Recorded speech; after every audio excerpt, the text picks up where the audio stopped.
Hello friends, வாங்க இன்றைக்கி நம்ம பிரித்துஸ் கிச்சனில் இந்த ஒயிட் சென்னா வச்சு ஒரு டிஃப்ரெண்ட்டான டிஷ்ஷு செய்ய போகிறோம். இதை வந்து ஃபஸ்ட்டு ஒரு 6 hours தண்ணியில் போட்டு ஊற வச்சு எடுத்துகிட்டு வந்துடலாம். தண்ணியில் ஊறின பிறகு 6 hours கழிச்சு இதுக்கு என்னென்ன பொருட்கள் தேவைன்னு பார்க்கலாம். ஃபஸ்ட்டு தண்ணியில் ஊற போட்டுடலாம். ஹலோ ஃப்ரெண்ட்ஸ், வாங்க இப்போது 6 மணி நேரம் தண்ணியில் ஊறிடுச்சு. பாருங்கள், தண்ணியில் ஊற வச்சு தண்ணியை வச்சு வச்சுருக்குறோம். இப்போ இதுக்கு தேவையான பொருட்கள் பார்க்கலாம். இது கூட சேர்த்து அரைக்கிறதுக்கு பூண்டு ஒரு 6-7 பல் பூண்டு, 2 மிளகாய் வரமிளகாய், ஒரு சின்ன துண்டு இஞ்சி, ஒரு சிறிய அளவு தேவையான உப்பு, கூட ஒரு 1/2 ஸ்பூனு பெருஞ்சீரகம். இவ்வளோ தாங்க இது சேர்த்து அரைக்கிறதுக்கு. இந்த வெங்காயம் அரைச்சி முடித்த பிறகு அதில் போட்டு நம்ம இதுவும் கருவேப்பிலையும் போட்டு பிசைஞ்சு மிக்ஸ் பண்ணி நம்ம வடை தட்ட போகிறோம். இது செய்யப்படுற டிஷ்ஷு பேர் வடை, ஒயிட் சென்னா வடை. வெள்ளை சென்னையில் நம்ம வடை தட்ட போகிறோம். எல்லாம் இந்த கடலைப்பருப்பு செய்வாங்க, உளுத்தம்பருப்பு செய்வாங்க இல்லையா, இது வந்து வெள்ளை சென்னா வச்சு நம்ம வடை செய்ய போகிறோம். ஃபஸ்ட்டு இப்போ நம்ம இதை அரைச்சி எடுத்து வந்துடலாம். வாங்க, இது கூடவே இந்த பெருஞ்சீரகத்தை போட்டுடலாம். இது கூடவே மிளகாய், இஞ்சி, பூண்டு, உப்பு எல்லாத்தையும் சேர்த்து கொஞ்சம் குறப்பாக அரைச்சிக்கணும், ரொம்ப நைவாக அரைக்கக்கூடாது. நம்ம இதை அரைச்சி எடுத்து வந்துடலாம்.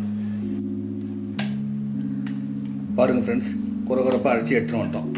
இப்போ இதை வந்து வேறு பார்த்து ட்ரான்ஸ்ஃபர் பண்ணிவிடுவோம்.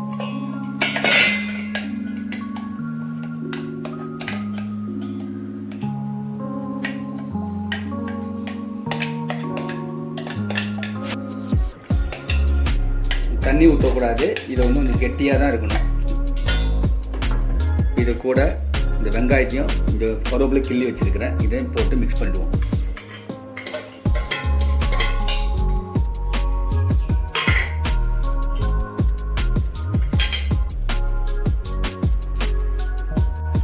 பாருங்க ஃப்ரெண்ட்ஸ், இப்போ வடை சட்டி வச்சுட்டோம். வச்சு எண்ணெய் ஊற்றிருக்கோம். எண்ணெய் காயிட்டோம். எண்ணெய் காஞ்சி வந்துட்டோம். எண்ணெய் காஞ்சிடுச்சுங்க. இப்போ இந்த டைமில்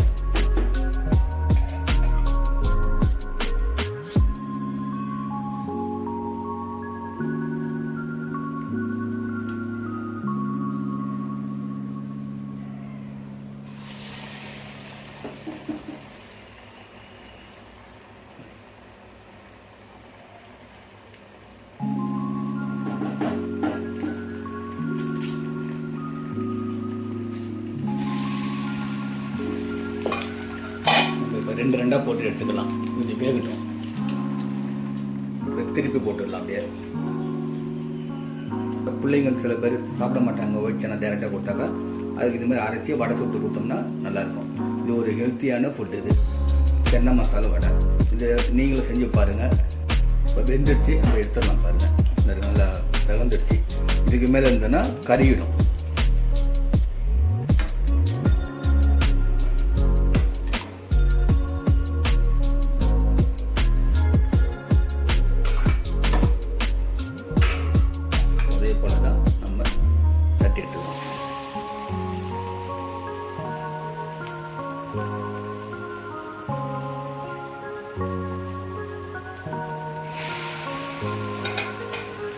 ஹலோ ஃப்ரெண்ட்ஸ், பாருங்கள் எப்படி முறப்பாக சூப்பராக வந்துருக்கு. பாருங்கள், சாப்பிட்றது ரொம்ப கிறிஸ்பாக நல்லாயிருக்கும். இது உங்களுக்கு தேவைப்பட்டால் தேங்காய் சட்னி வச்சுக்கலாம், இல்லைன்னா சாஸ் வச்சு சாப்பிட்லாம். பிள்ளைங்களுக்கு சும்மா எதுவுமே இல்லாமல் சும்மா சாப்பிட்லாம்.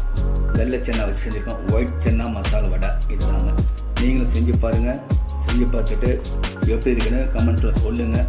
லைக் பண்ணுங்கள், சப்ஸ்கிரைப் பண்ணுங்கள், பெல் ஐக்கானை தட்டுங்க. Thank you friends. அடுத்த வீடியோவில் நம்ம சந்திப்போம். Okay friends.